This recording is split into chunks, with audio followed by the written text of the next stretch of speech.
begin with the new Let's Play announcement. 2024, after all, is the... This is a great sign. My capture card froze. Great. Well, you got spoiled, but yeah. We're gonna be Let's Playing a Spyro game next year, and that's fun. I gotta reset my capture card, though. That's not fun. Okay, it's working now! It's working! Yes! Spyro! This is what I was trying to do. Okay, take 2 for epic effect. Okay, 2024, after all, is the year of the dragon. Yeah, that's all I was trying to do. So, yeah, this is actually the first game. We're going to be playing this one just a little bit, just to get everything working properly, but we will switch over to the actual Spyro game we'll be playing for the next Let's Play. Not next Let's Play. I want to clarify, confirming right now does not mean Spyro Year of the Dragon is going to be LB44. I actually have something else in mind for that, because I think Spyro needs a little bit more time, but it is something that we'll be taking care of at some point. So, a bit of a fun fact, I guess we could go into the creative process behind this. So, after Spyro 2 Ripto's Rage, I obviously knew I wanted to Let's Play Spyro 3 at some point, because I wanted to do, like, I wanted to finish all the main original trilogy Spyro games. I don't know what other Spyro games we'll do after that, but we definitely will be doing Year of the Dragon next year. So, the thing with that, okay, before we go any further, how's the audio balancing going? I have a bit of trouble with that sometimes, but is it working properly? Can you hear the game? Can you hear myself? Can you hear my neighbors kicking a puppy? What's the thing kicking puppies right now? Alright, so yeah, this is the original Spyro the Dragon. And there's a dragon over here. And we're going to be skipping over your dialogue because it's not a Let's Play. And it is not a podcast.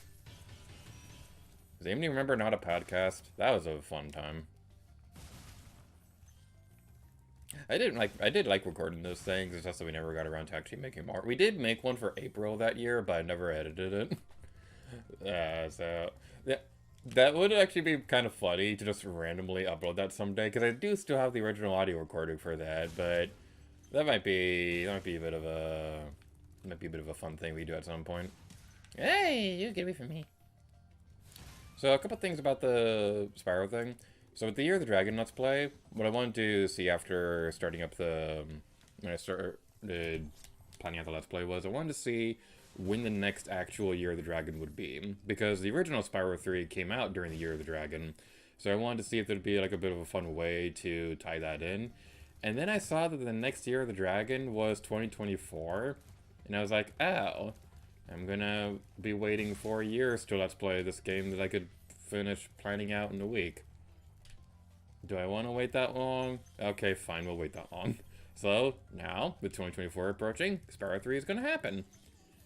Now, the Let's Play itself, we're not gonna be playing the Switch version. I thought about it before, and I was thinking about it. I was going back and forth between that or the original PlayStation version, because I remember saying during my Spyro 2 Let's Play that I kind of wish that I did Let's Play the original PlayStation version instead of the reignited version. I thought about it more, and I decided that we're gonna actually do the PlayStation 4 version during the Let's Play instead, because I think that's a bit of a nice balance with it. Because Spyro is awesome on PlayStation on Switch, but I will say, playing these games when I was younger and things like that, it did kind of make me wish that we were playing with a PlayStation controller, because I'm weird. So, yeah, we're playing on the PlayStation 4 version. But also, we're doing that because of, like, higher video quality and things like that. Because the PlayStation 4 version naturally looks more impressive than the Switch version. So, it's going to be a fun time.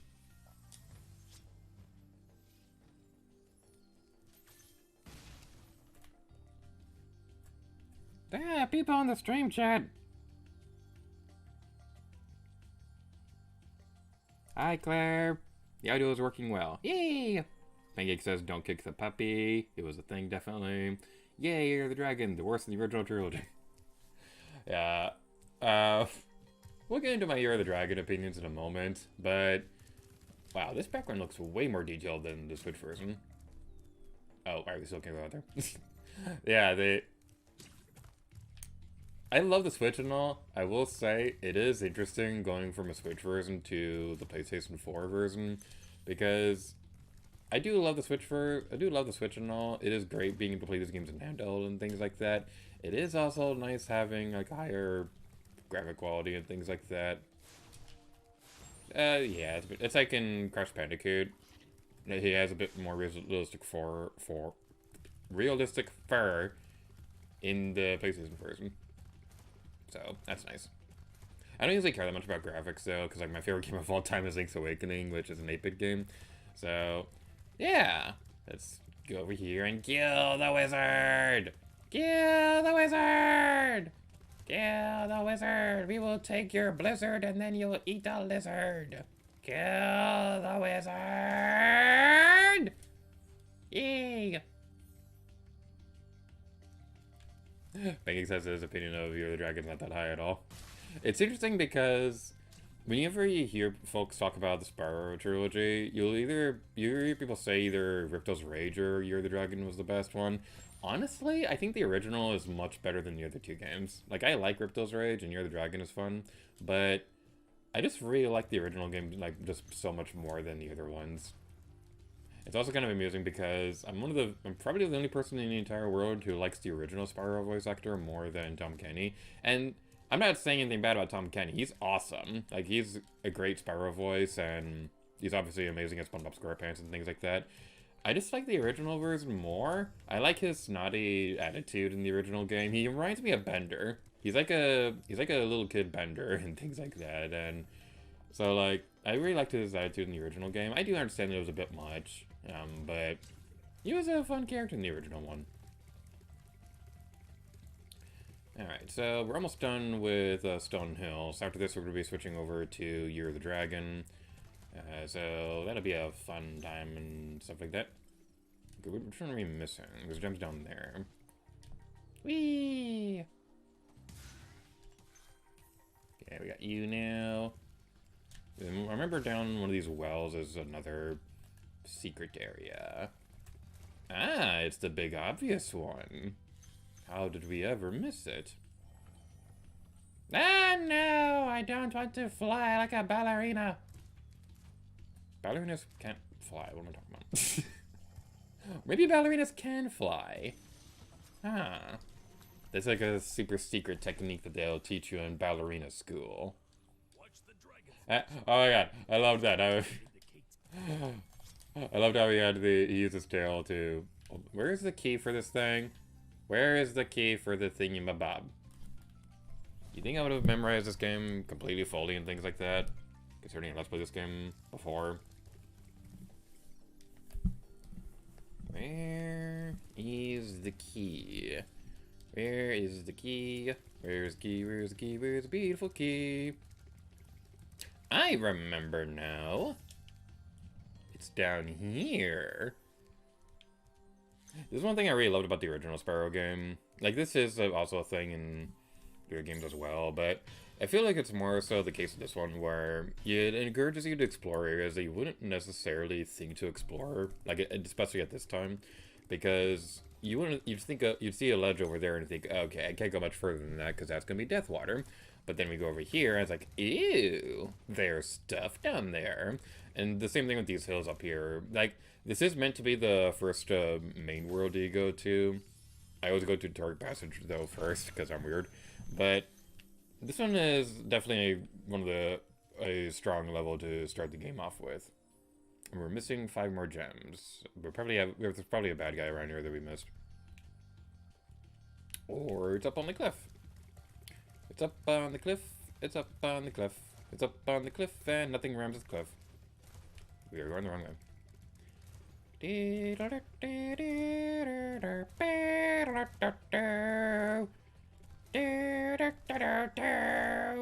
This is our motivation song. Did you like the song? I worked hard on it. It's going to be a top 10 hit. Have you forgotten what we're looking for knee deep in yesterday's top 40 songs? I'll give you a hint. First word, mine. Second word, name tag. Can I have another hint? I love that episode. Alright, up here is our secret. Ah, a gem. We found. We're still missing one! We're still missing one! Where are you? Where are you? Where is my reward? Where are you? Are you over here? Oh, a treasure chest. Oh, how did we possibly miss that? The green ones always throw me off because they're worth 2 in this game, but they're usually worth 1 in the Legend of Zelda. So like the coloring of the gems, things like that, just always throw me off because I've memorized Zelda, rubies and things like that. I will say that I do like Ripto's Rage, and I think Year of the Dragon have like definitive events and levels and things like that, which makes things a little bit nicer when you're doing like a video format and things like that. What is people saying? Megig says Bianca was the only good addition to Year of the Dragon. Spyro 1 is the best game in the original trilogy. Find the key, the wonderful key. Alright. Bye, Year of the Dragon. We love you. And now it's time for Year of the Dragon. I haven't started playing this version. Ah, an evil plot unfolds. Ew, scary.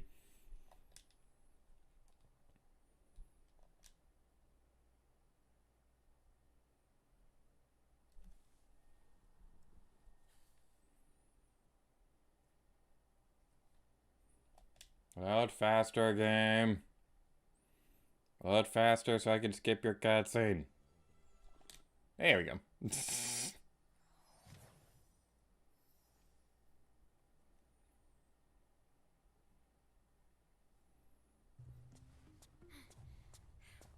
We managed to. Alright, I will be quiet for this one because Bianca's on screen. Every last one. Excellent. Maybe you will amount to something after all. Now go guard the tunnels. Stop anyone from coming through.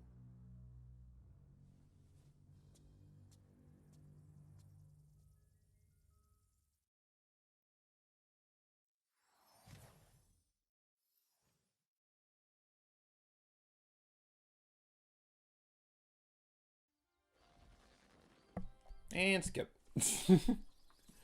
Alrighty then, so Spyro, Year of the Dragon. This game is interesting. So, I do like this game.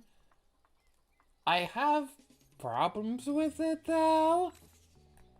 So, we'll be getting into that in a moment. But Year of the Dragon is a pretty good game. Like, you definitely can tell that they were running a bit out of steam when it came to developing Spyro games, because I believe these were coming out yearly at the time of its release. And the developers also said later on that they were okay letting Spyro go because they didn't really have any more ideas for him because he couldn't hold on to anything. Later games like Enter the Dragonfly and Hero's Tale would experiment with Spyro having more elemental breaths and things like that. And Skylanders would experiment with the idea of Spyro becoming irrelevant and Toys to Life taking over the world and things like that. Which, the thing is, Skylanders, with that, technically makes Spyro the Dragon like one of the highest grossing games of all time. Because it is a Spyro spin-off, technically speaking. And Skylanders was massive. They haven't really had a game in a long time because Toys to Life kind of isn't really a thing anymore. At least not if you're counting Amiibo. So it is a bit unfortunate that Spyro did suffer the fate of being sidelined into a spin-off series and things like that. But the Year of the Skylander series did help a generation of folks become more familiar with Spyro and things like that. Hi, Spyro. I don't want to talk to you, Zoe. Go away. Okay, so problem number 1, the characters in this game. So here's the thing. Ripto's Rage introduced a couple of new characters. They're mostly okay. I really liked Flora. She was my favorite of Ripto's Rage. I hate Hunter with every fiber of my being. Moneybags is annoying, but in a... I don't know. I hate him, but I also love him. But I hate him, and I wish he would die. And I love him, So, screw you. Go to hell. I love you. I don't know. I just hate him, but he's one of those characters where he's fun to hate. So, yeah. I don't... Moneybags is weird. That's basically what I'm trying to say. But... Hunter... I hate his stupid face. I hate his stupid face. I hate his stupid face, and I wish he would go eat a cheeseburger that's gluten-free. Is that a bad thing? I know a lot of people can have gluten and things like that, so I don't know if that's really an insult. Maybe Hunter does eat gluten-free food. Okay, let's come up with a better thing. I want Hunter to be locked in a room with only Sneak King and Jurassic Park 3 and Lion King 1.5 to watch. Yeah, that's the real torture. But yeah, going back to the characters. We get some of those characters and things like that, but the thing is, the one character in Ripto's Rage that I really liked does not appear whatsoever near the dragon. Flora is nowhere in this game. Why? The one good character introduced in Ripto's Rage is the one character who doesn't return! That's dumb! That is dumb and stupid and dumb. Did I mention it's dumb? Because it's dumb. Yeah, that bugs me so much in this game. Yeah. But yeah, we're playing through Sunny Villa now. But yeah, I do like Year of the Dragon. It is probably going to be one of those Let's Plays where you're going to hear me complain about things a bit more than usual. So I am going to apologize for that. But it's not the next Let's Play, so we have a little bit of time before we have to go and do things. Now, the interesting thing about Year of the Dragon itself is that despite the time that I've had to plan out this Let's Play, I've never actually finished it. I haven't finished this game yet, and that's kind of like a... Ah! You ran into the wall. Oh yeah, that's one thing I love about the Spyro games, that they consistently always do well, is like seeing all the characters and how they interact with the environment, things like that. Like you see them cowering fear, running into walls, and I love in the first game those bad guys, those Norks who hide in the tent. Someone looks scared. One of them like moons Spyro. It's amusing and things like that. But yeah, going back into my story with this game. So I was starting my practice run for the Let's Play on the PlayStation version, because I was still debating over whether or not I wanted to do the Reignited Trilogy version or the original version. So I played a majority of the game on PlayStation, and then a couple years later, like after I moved, I wasn't able to take my original PlayStation with me, so I was going to start a new playthrough on Switch, but just never got around to it. And then there was a point in time where, like, I was in the middle of moving out of my college program dorm into a new place. We won't get into that place that much, but I was staying with a friend who was letting me stay with her until the apartment was ready and things like that. During that time frame, like, I was spending the majority of my time playing through Year of the Dragon, because I didn't have a whole lot of my games with me, because I only had like a small Switch carrying case, and most of my games were in storage at that point. So I had Year of the Dragon with me, so I started playing around that time. But why did I try charging a big guy? That's a big no-no in Spyro. You don't charge the big guys. I'm not the smartest pineapple in the banana bunch. That made sense, don't judge her.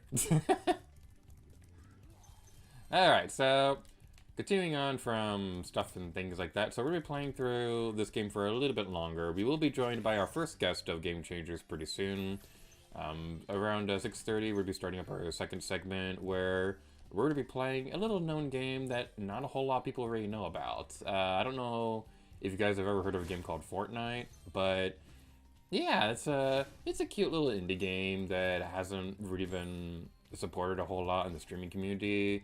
And I thought we could do what nobody has ever done before. We are going to stream Fortnite for charity. In all seriousness, that was a game that my sister wanted to play when I asked her if she wanted to be on the stream. So we'll be joined by my sister Mercury pretty soon. We'll be sharing some fun mini beanie stories and things like that. So it's gonna be an interesting time. Whenever I was looking through the lineup for what I wanted to do for the Game Changers, one big theme that I wanted to do was try to have a lot of games that Mini Beanie enjoyed, or at least liked watching me play through. So that's gonna be a big theme. I really wanted to include a Sims game, because The Sims was Mini Beanie's favorite game ever. But I don't really have any Sims games with me, and I tried charging a big guy twice in this thing. Will I ever learn?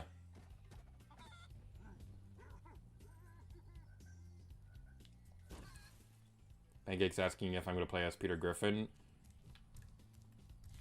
Is Peter Griffin in Fortnite? I know Fortnite has like a bunch of weird crossovers. We'll get into this a little bit more detail a little bit later, but I actually do have a bit of history with Fortnite. I played it a little bit when it first released on Switch. Dropped it. Played it again when Lord Croft was added. Dropped it. And I've been playing a little. Ah, we got a trophy! We got a trophy! Oh. Oh, that's gonna be a thing in the Let's Play, isn't it? Oh no! Okay. One big pet peeve I have in videos is when there's like a notification that appears on the corner of the screen. Because, I don't know why, that just annoys me so much. That's why I have a secondary profile whenever I'm recording Switch games and things like that, so the notification doesn't appear. It drives me crazy when I'm playing Animal Crossing, though, because there's not really a good workaround I can do for that. Like, I tried disabling the notification on my Switch, but they still pop up. So I don't know if I'm just an idiot and didn't do it properly, but just something like that, I don't know. But yeah, it's that's a thing, and it's annoying.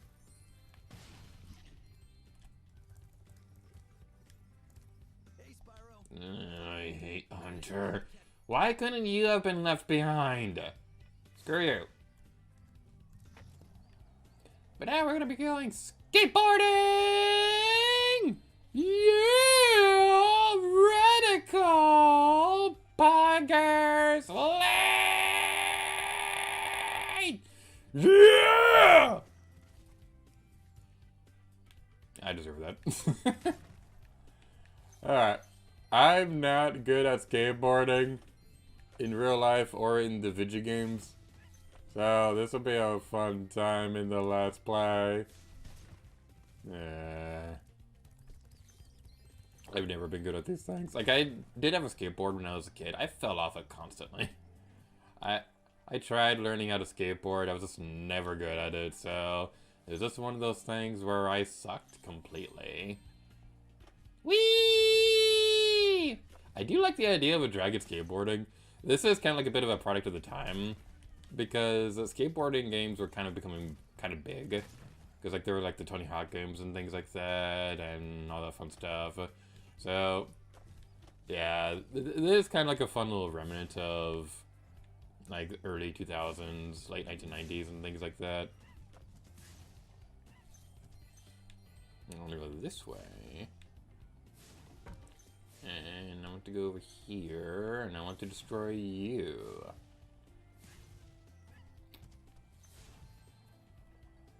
Whee!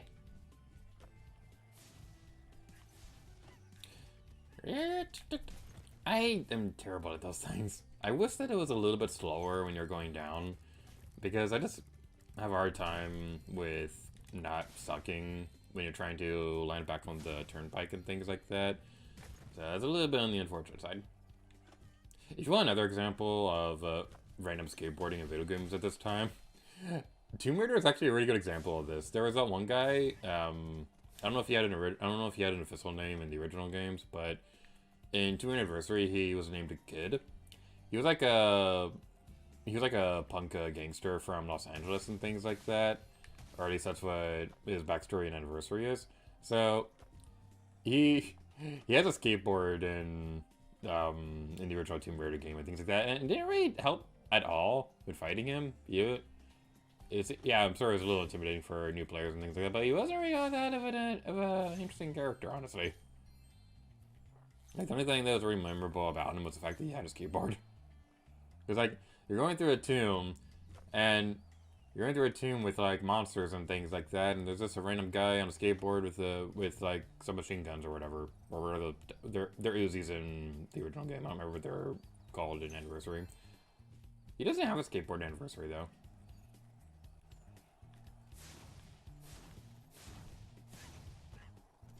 Alright, there's 3 more jerks left for us to murder.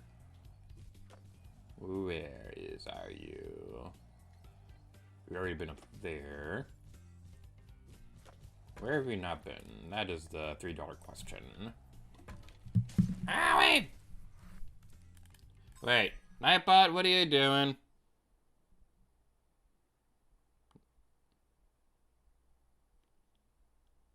Okay, I'm annoyed, Nightbot. Okay, yeah, I'm definitely gonna look over these settings to see what's going on with that. We'll do that during intermission, but okay. Sorry about that. Nightbot, you're in timeout. You are in timeout, Nightbot, to think about what you've done.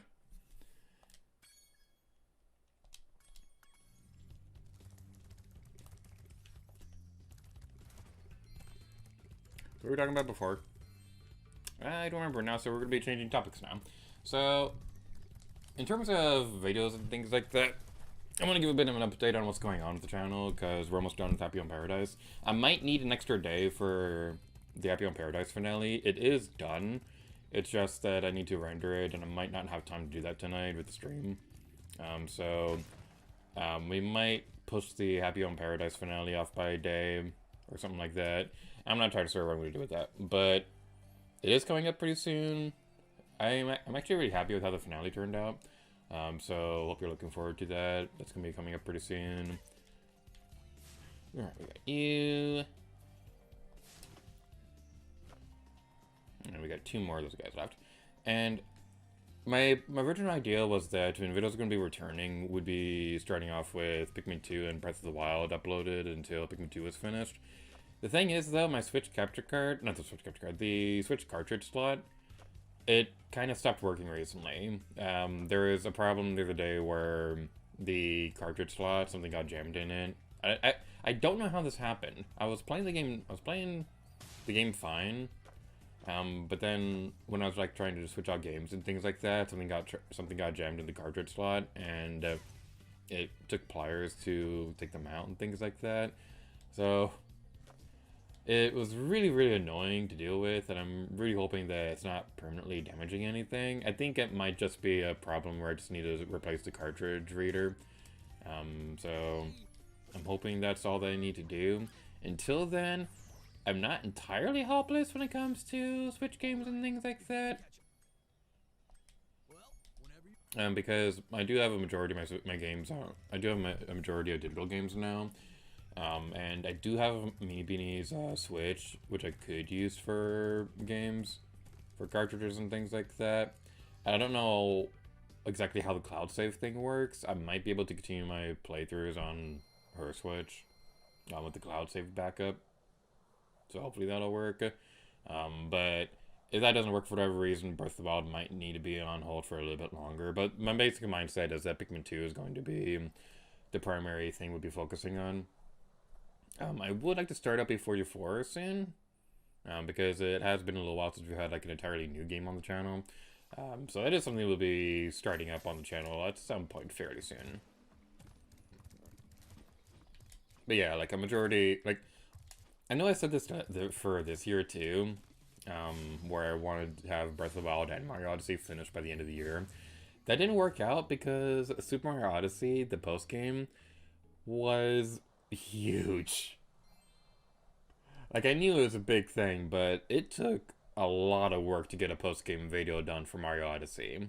And with Breath of the Wild being its own monster to deal with, it was like, okay, yeah, there's no way I can reasonably finish both of these at the same time. I need to do one or the other. And, like, Mario Odyssey, I like that game more, but also this is one of the very few times where a video view count actually kind of impacted my opinion on something.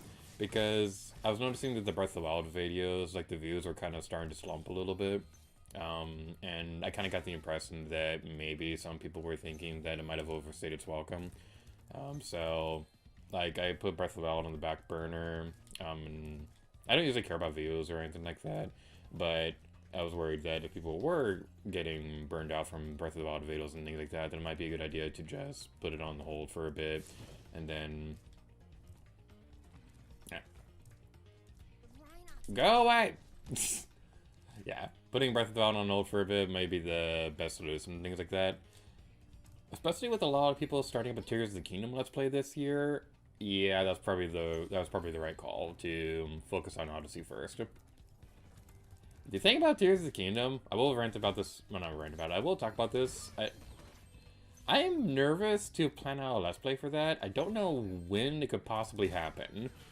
And the thing is, Tears of the Kingdom, I kind of have a bit of a rough relationship with it right now, where I do know that it's a good game. It just annoys me so much. There's so many little things here and there about that game that drive me crazy. So, one example I could think of is that I'm not that fond of the fuse system when it comes to using your weapons, because the thing is, in Breath of the Wild, you had your fire arrows, you had your ice arrows, you had lightning arrows, and things like that, and they're all really cool. So, in Tears of the Kingdom, you only have regular arrows. If you want fire arrows, you gotta have something that can fuse with it to make it into a fire arrow, which just kind of adds an unnecessary step to that, and it's not really all that great. Now, it is really cool having a bunch of other things that can fuse your items and things like that. I love having like a key sign on the arrow and it turning into and make it into like a homing target thing. I think that is so cool. But yeah, just the unnecessary step to do like a basic fire arrow is really annoying.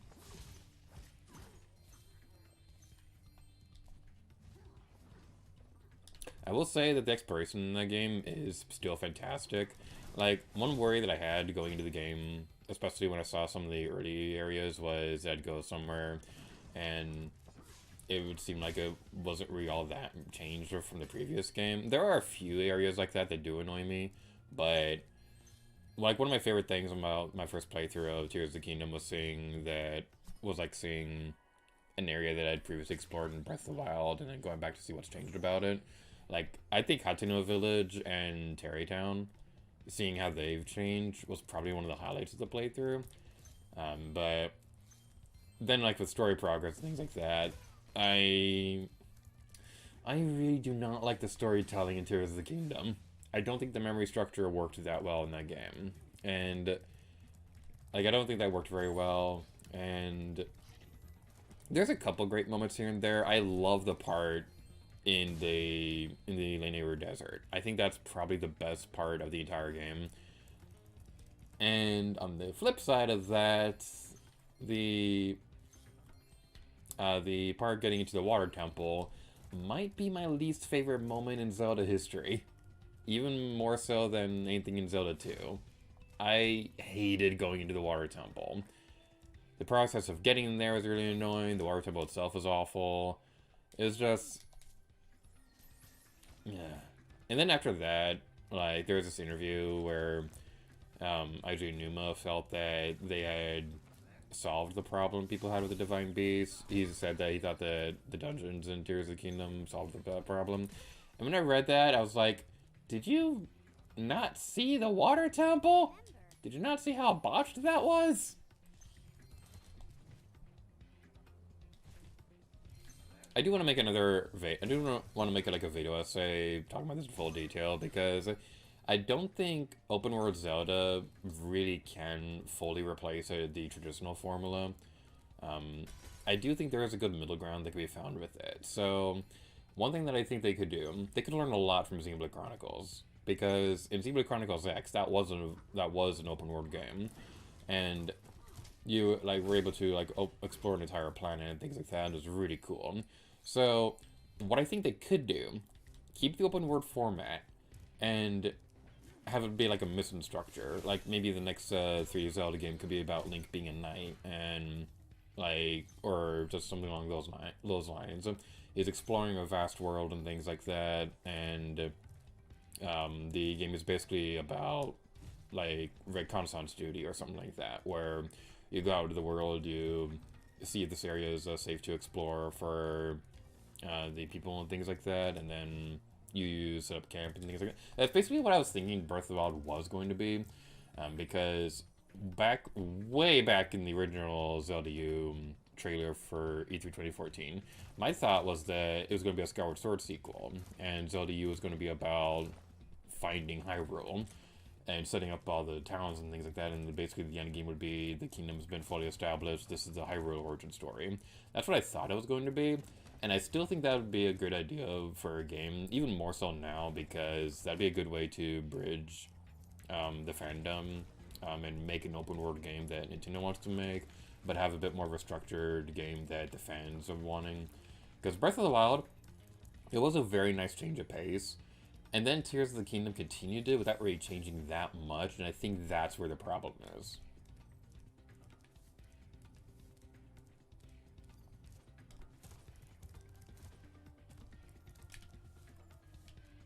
Okay, where's the exit for this level? Do I have to go through here?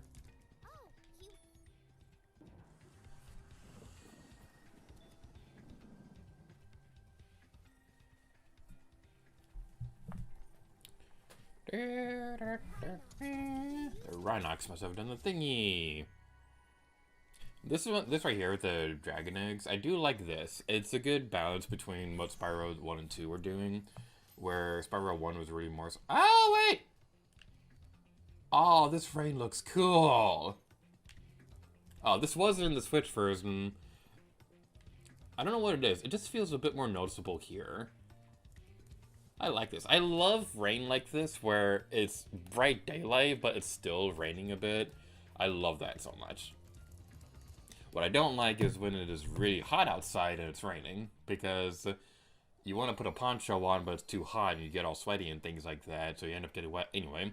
Or, like, you may have a jacket because it was cold earlier in the day, but now it's all hot and things like that, but you don't want to take off the jacket because you don't know if it's actually hot or cold or anything like that.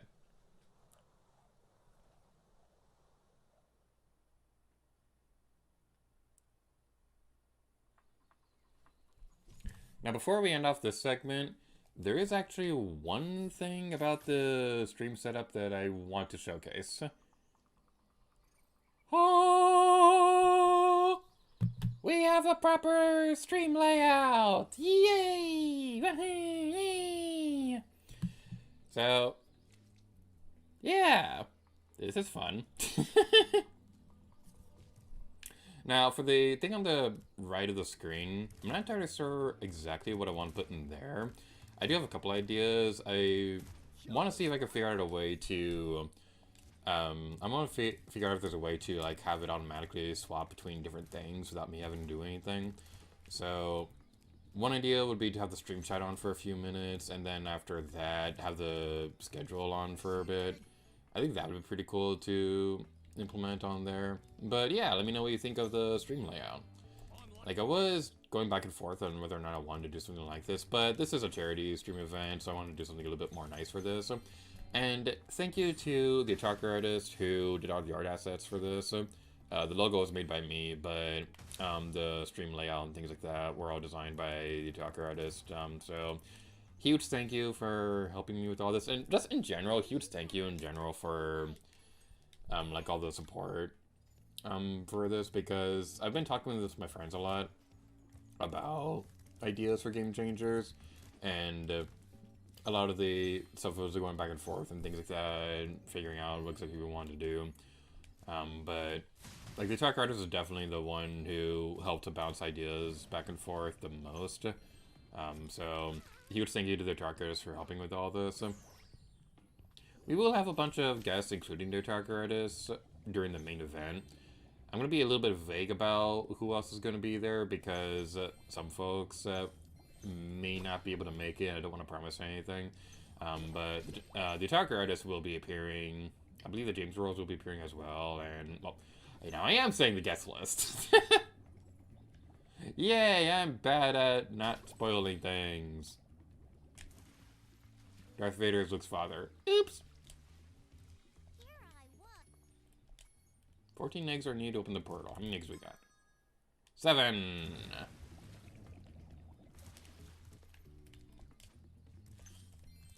This right here, I really like this. The balloon. This idea comes back from Spyro 1, where you have the balloonists and things like that. But the balloonists you actually meet in the worlds. I love that detail. That is so cool. But yeah, I hope you are looking forward to our Spyro Year of the Dragon Let's Play. I'm not entirely sure when it's going to start, but I do know it's going to be next year because I want to tie in with the actual Year of the Dragon, because I'm crazy like that. So it's going to be a pretty fun time all around. It is not LP44. I'm going to confirm that again. It is not LP44. I have something else in mind for that, and I hope you're looking forward to that because that one's been something I've been working on for kind of a while. Let's just say that it's been something I've been working on for kind of a while. Yeah.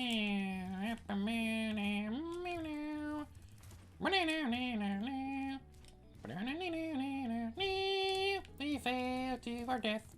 We fell to our death. We fell to our death. That was kind of in the tune of Out of the Box. Out of the Box. And now that's making me think of the thing on the Runner Guys Coliseum when they're like, what's inside the box? What's inside the box? Ah, we're flying! We are flying! Whee! Ow. I lost my flying. Oh, there's a gemstone on here, and it's shiny. Do you guys like shiny? Who in the stream chat likes shiny? If you like shiny, type a 3. If you don't like a shiny, type 4. There's no numbers! Who's texting me while making streams?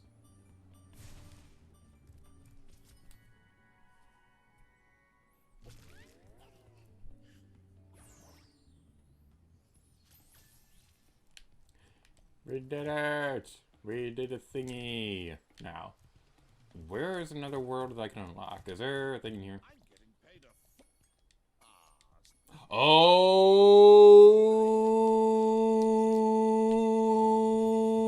This part is cool! Entering Sheila's Alp. So, I mentioned the characters being a bit of a low point with Year of the Dragon. There is an exception, and her name is Sheila. Thanks again. This is the first Spyro the Dragon game to introduce playable characters who are not Spyro. The first of which is Sheila the Kangaroo. And she's adorable! Look at how adorable she is! So you can jump like that. When you do a triple jump, she'll go super duper high. And just look at how adorable her face is when she's jumping. It's super cute. So you can also kick and things like that. She doesn't really have a whole lot of attacks, but it's still really cool. She also has a double jump, and double jumps are cool.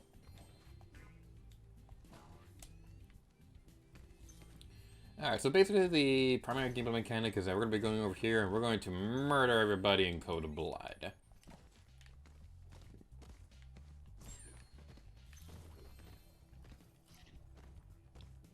Shiny gems. Hey, gems, and I hiccuped. So the super high jump you can also do after you do a double jump. You don't have to do like a full triple jump.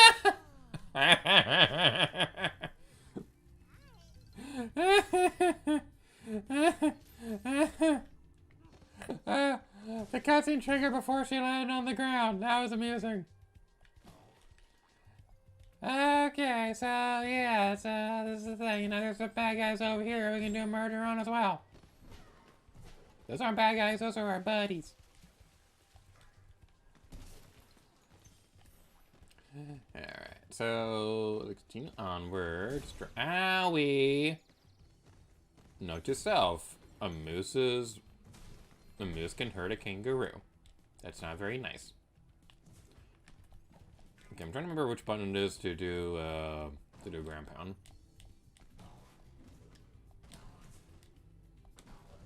Okay, it's a triangle button. Alright, triangle button is the ground pound. It's a little bit of a weird button, but yeah, it's fine.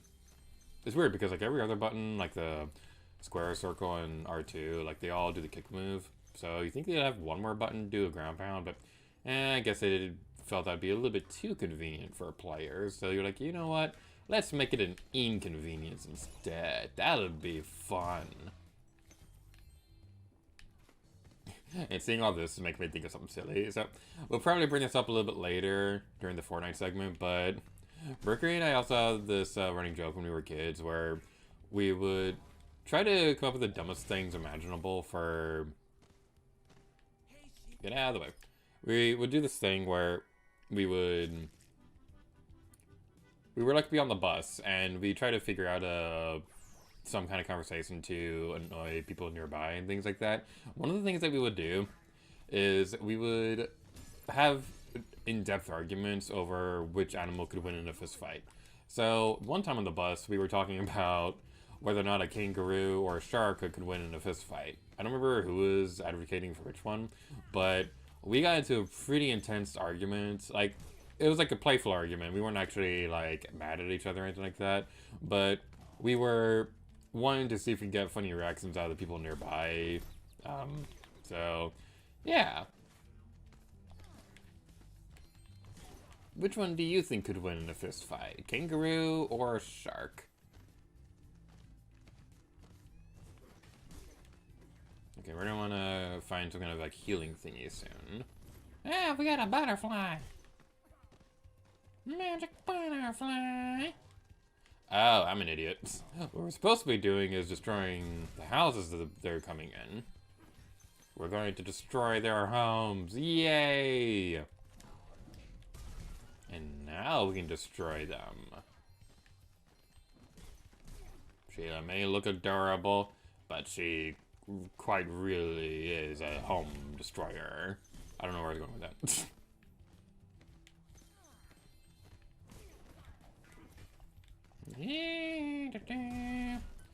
Alright, we got all those taken care of. Was there another one back there that we missed? I kind of feel like we're missing one. Okay, all those seem to be good. Now you're going to be going over there. And there's a moose! Who like to drink a lot of juice. I feel like this area slows down a bit on the Switch version. I don't remember if I'm remembering that wrong or anything like that, but I do remember there being like some kind of slowdown somewhere in the Switch version.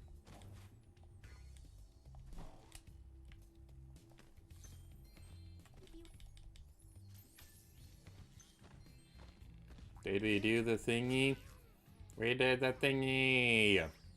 We saved the babies!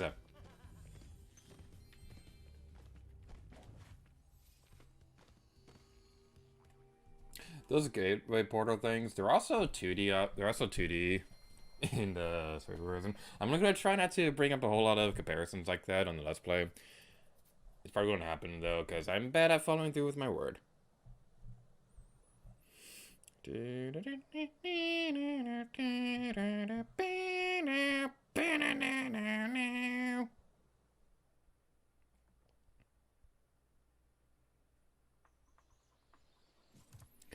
Alrighty then, it is now 6 o'clock, so that's going to be it for the first segment of the Game Changers pre-show. So, in about 6:30 or so, we're going to be starting up our next segment where we'll be playing a little known game not a lot of people have played before. Spyro sneezing is still one of the best sound animations in the game. But we're going to be playing through a bit of Fortnite and things like that, so that's going to be a fun time all around. So come back around 6:30 for the next segment of the Game Changers pre-show.